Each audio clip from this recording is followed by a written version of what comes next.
I used to think being the strong one in my family was something to be proud of. I worked harder, stayed quieter, and kept fixing problems that weren't mine. Until one night made me realize they didn't see me as strong. They saw me as useful. And the moment I stopped being useful, everything changed. My name is Emily Carter, and for most of my adult life, I believed exhaustion was just the price of being responsible. I was 34 years old, living in a modest townhouse outside Chicago, juggling a full-time management job, a growing child, and a family that leaned on me like I was built to never fall. People used words like reliable, dependable, the one who always figures things out. What they didn't say out loud was that those words really meant, she'll handle it. Don't worry about Emily. Every weekday started the same way. Alarm at 5:30 a.m., coffee brewed while I packed my daughter Lily's lunch. Emails checked before my feet even touched the floor. By the time Lily came downstairs rubbing sleep from her eyes, my brain was already racing through shipping delays, staff shortages, and client calls I knew would blame me for things outside my control. At work, I ran operations for a regional logistics company. Not glamorous. No fancy title on LinkedIn that made people impressed at dinner parties. But without my team and me, nothing moved. Warehouses stalled, contracts broke, millions of dollars sat idle. And yet, whenever something went right, it was the system. Whenever something went wrong, it was Emily. I stayed late, I skipped lunches, I answered calls on weekends, because someone had to hold it all together. At home, it wasn't much different. My mother called almost every day, sometimes twice. Emily, can you help me pay the electric bill this month? Emily, your brother's car broke down again. Emily, you're so good with paperwork. Can you handle this for me? My younger brother, Mark, was 31 and still finding himself, which was the polite family phrase for unemployed, inconsistent, and always one crisis away from needing money. And I helped. Every time. Because saying no felt like failing, like being selfish, like letting people down. Lily once asked me, "Mom, why are you always tired?" I laughed it off. "I'm fine, baby, just busy." But the truth was, I wasn't fine. I was drained in ways sleep couldn't fix. The first real crack appeared on a Tuesday night I almost didn't go out. My mother insisted we all have dinner together to celebrate Mark's new opportunity. She wouldn't say what it was, just that it was important. I hesitated. I had a deadline the next morning. Lily had a science test. My body begged me to stay home. But guilt won. We drove 20 minutes to my mother's house, the one I helped her keep after my parents' divorce, the one where I paid part of the mortgage without my name ever being on anything. Dinner smelled good, too good for a Tuesday. Mark was already there, relaxed, scrolling on his phone. No sign of excitement, no sign of nerves. Halfway through the meal, my mother smiled like she was delivering great news. "Mark got an offer to move to Austin," she said. "A startup, big potential." I waited, because experience told me there was always a second sentence. "He just needs some help getting started," she continued, eyes already on me. "First month's rent, moving costs, just until he's stable." I felt something tighten in my chest. "How much?" I asked quietly. Mark finally looked up. "Like $5,000, he said, as if he were asking to borrow a phone charger. $5,000. That was Lily's summer camp. That was the emergency fund I'd been slowly rebuilding after my car repairs. That was my safety net. "I can't," I said. The words felt foreign, heavy. The room went still. My mother's smile dropped instantly. "What do you mean you can't?" she asked. "You have a good job." Mark scoffed. "Wow, must be nice to suddenly forget family." I tried to explain about expenses, about planning, about Lily, but the tone shifted fast. "You've changed," my mother said sharply. "You used to care." That sentence hit harder than anything else. Lily sat quietly beside me, eyes down, absorbing every word. I paid for dinner anyway, because habits die hard. But the drive home was silent. That night, after Lily fell asleep, I sat on the edge of my bed staring at my bank app. Numbers blurred together. For the first time, a terrifying thought crossed my mind. What if I stopped fixing everything? Not dramatically, not angrily, just stopped. The next morning at work, my boss forwarded an email chain blaming my department for a delay caused by a vendor error I'd flagged weeks ago. No acknowledgement, no defense. Just, "Emily, can you handle this?" Something inside me finally whispered, "Why is it always me?" I watched younger coworkers leave on time while I stayed. Watched managers take credit during meetings. Watched my name disappear unless something went wrong. By Friday, exhaustion turned into clarity. This wasn't bad luck. It was a pattern.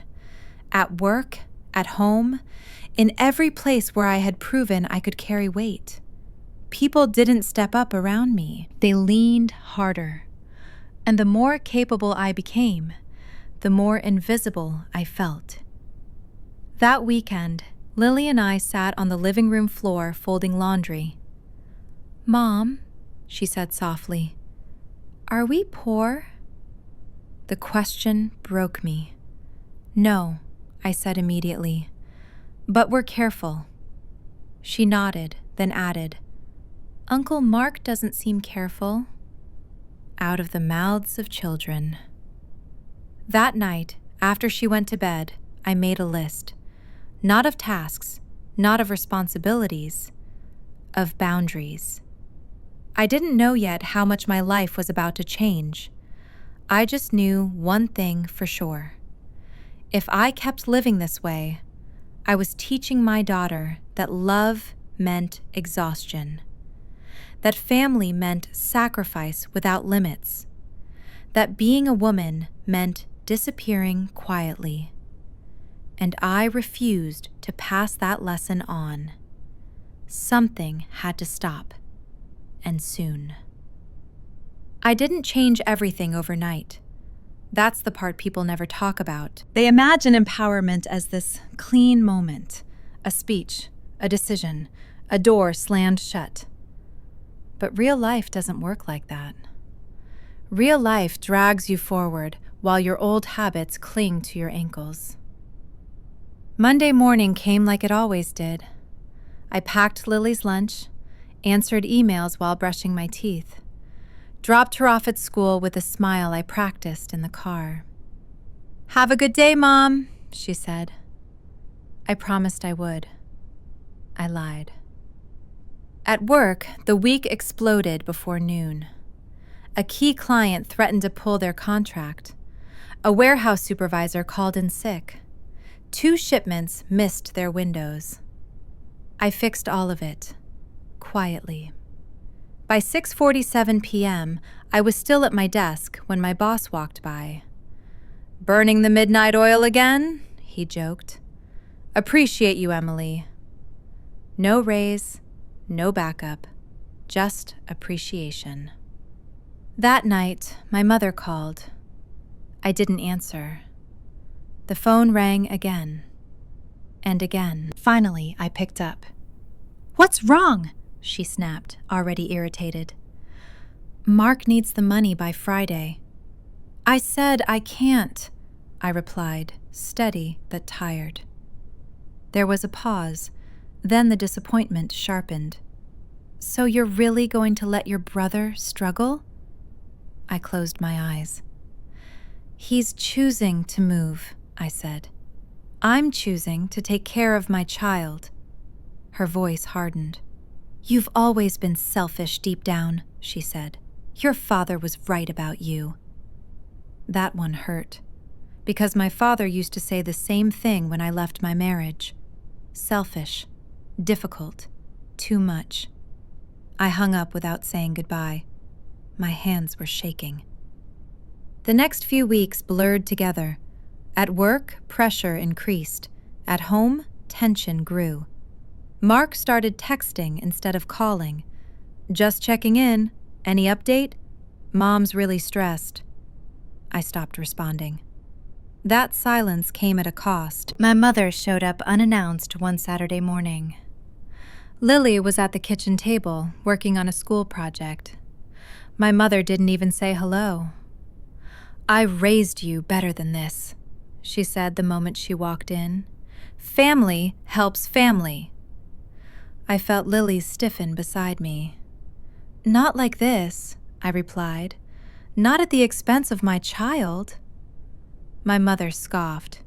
"She's fine. You're overreacting." That sentence snapped something inside me. "She's not fine," I said, louder than I meant to. "She hears everything. She sees everything." My mother rolled her eyes. "You're turning her against us." "No," I said. "I'm protecting her." That was the first time I said it out loud. My mother left angry, slamming doors, threatening distance. For a few days, there was peace. Then the work crisis hit.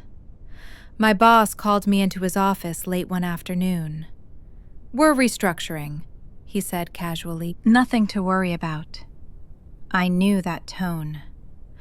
2 weeks later, HR sat across from me with rehearsed sympathy. "Your role is being eliminated." Just like that. No warning, no severance worth mentioning, no safety net. I drove home in silence, sat in the car for 20 minutes before going inside. Lily was watching TV. "Hey, Mom," she said brightly. I smiled. "How was school?" She talked about a classmate, a joke, a science experiment. I nodded, listening. Inside, my world was collapsing. That night, after she went to bed, I cried quietly in the shower so she wouldn't hear. I updated my resume at midnight, applied to jobs at 2 a.m., told no one. Not my mother, not Mark. Because suddenly, I wasn't useful anymore, and I knew exactly how they'd react. The next week, my mother found out anyway. She called furious. "You lost your job? Why didn't you tell me?" Because I knew what came next. "Well," she said slowly, "now you really can't afford to be picky. Mark needs help. You could stay with us if things get tight." There it was. Not concern. Control. "I'm not moving in," I said. She laughed. "You don't have a choice." That night, Lily overheard me crying on the phone with a recruiter who rejected me after 4 interviews. She hugged me quietly. "We'll be okay," she said. She was 11 years old and comforting me. That was the breaking point. Not the job loss, not the money. The realization that my child was learning to carry emotional weight that wasn't hers. The next morning, I made a decision I'd been avoiding for years. I stopped. I stopped explaining, stopped apologizing, stopped justifying. I told my mother I needed space. She called me ungrateful. Mark texted that I was abandoning family. I blocked both of them.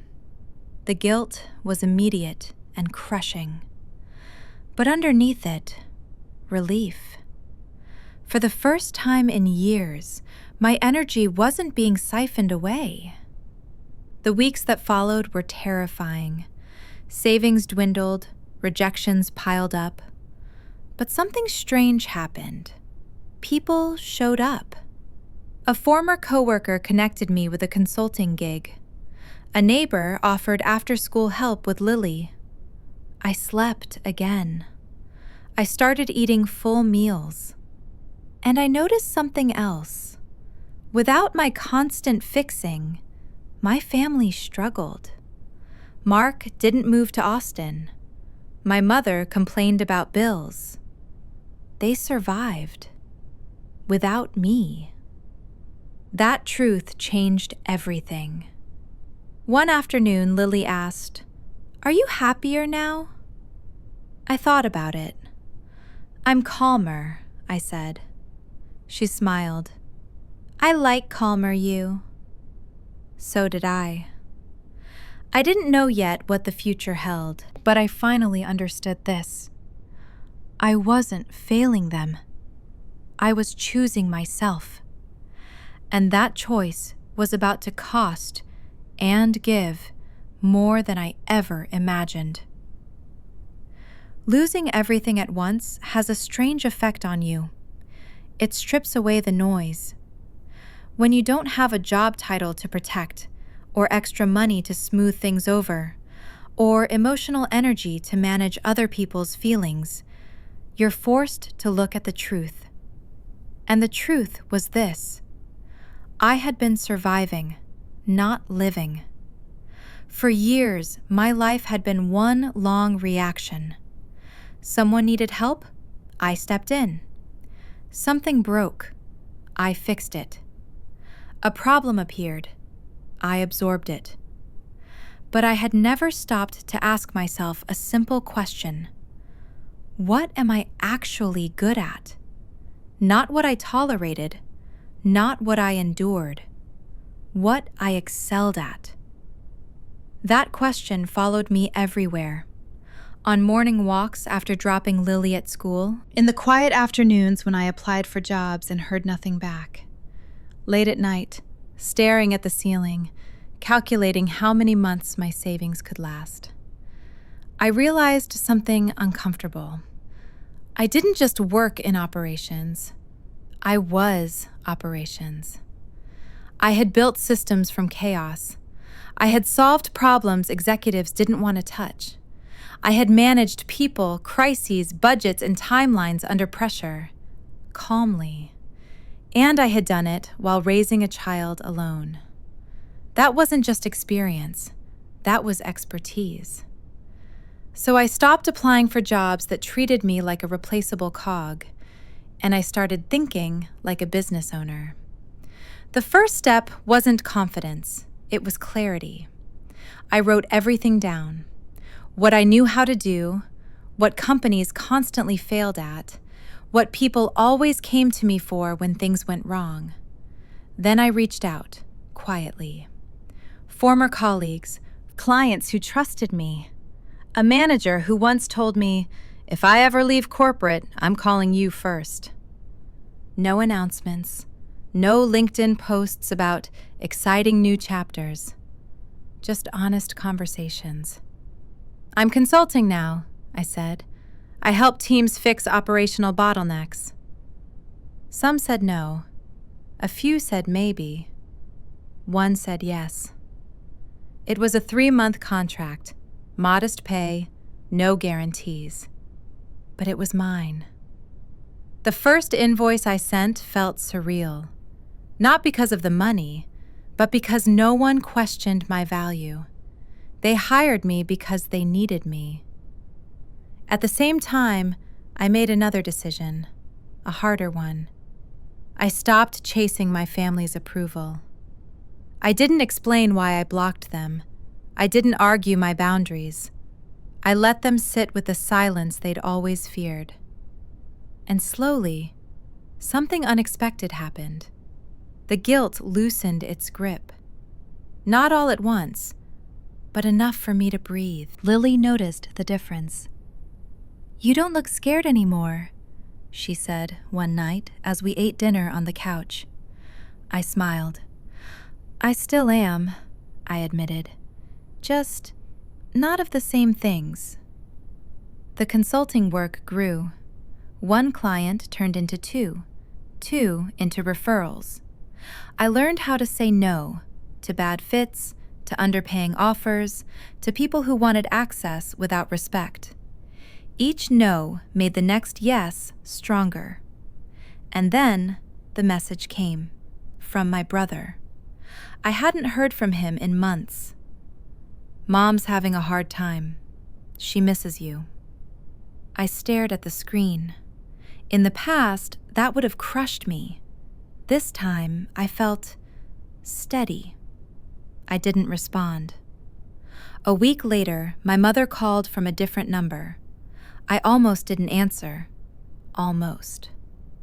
"Emily," she said, voice softer than I'd heard in years. "We didn't realize how much you did." There it was. Not an apology, a realization. "I'm glad you see it now," I replied. She hesitated.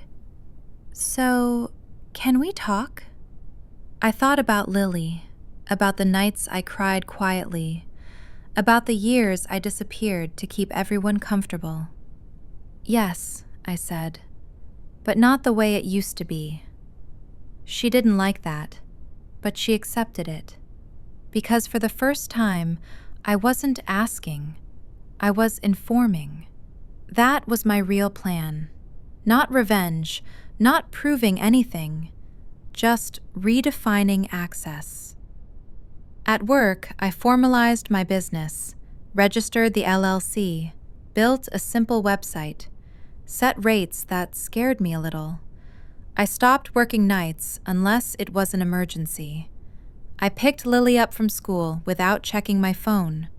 I taught her, without lectures, that women don't have to earn rest, that boundaries aren't punishment, that love doesn't mean depletion. The final test came unexpectedly. My former company called, the same boss who once praised my dedication. They were struggling, systems failing, deadlines missed, clients angry. "We could really use you," he said. "Short-term, consultant role." I named my price. There was a long pause. "That's higher than we expected." "I understand," I said calmly, "but that's my rate." Another pause. "Okay," he said. "When can you start?" I hung up, shaking, not from fear, from validation. I didn't go back as the woman who stayed late for approval. I returned as the expert they underestimated, and I never stayed past my contract hours. At home, Lily watched me work, not exhausted, not resentful, focused, present. One night she asked, "Mom, did you win?" I thought about it. "I didn't win against anyone," I said. "I won myself back." She nodded like that made perfect sense, and for the first time, it did. I knew part 4 would be about consequences, because growth always is. Some people would adjust, some wouldn't. But I was done shrinking. And whatever came next, I was ready to face it standing tall. People think growth is loud, that it comes with speeches, dramatic exits, and perfectly timed apologies. But most of the time, growth is quiet. It happens in the space where someone realizes they no longer have access to you the way they used to. The consequences didn't arrive all at once. They unfolded slowly. My consulting business stabilized by the end of the year. Not overnight success, not luxury, but steady, predictable, enough. I paid my bills without panic, rebuilt my savings, stopped checking my account before buying groceries. The kind of security that doesn't impress anyone, except the person who's lived without it. At my former company, my contract ended. They asked to extend. I declined. Not because I was angry, because I was done returning to places that only valued me in emergencies. That decision cost me short-term money, but it bought me long-term peace. My mother tried, in her own way, to reconnect. She invited us to dinner, asked about Lily's school, mentioned therapy once, awkwardly, like a foreign language. Mark showed up once, unemployed again, still restless, still looking for someone to save him.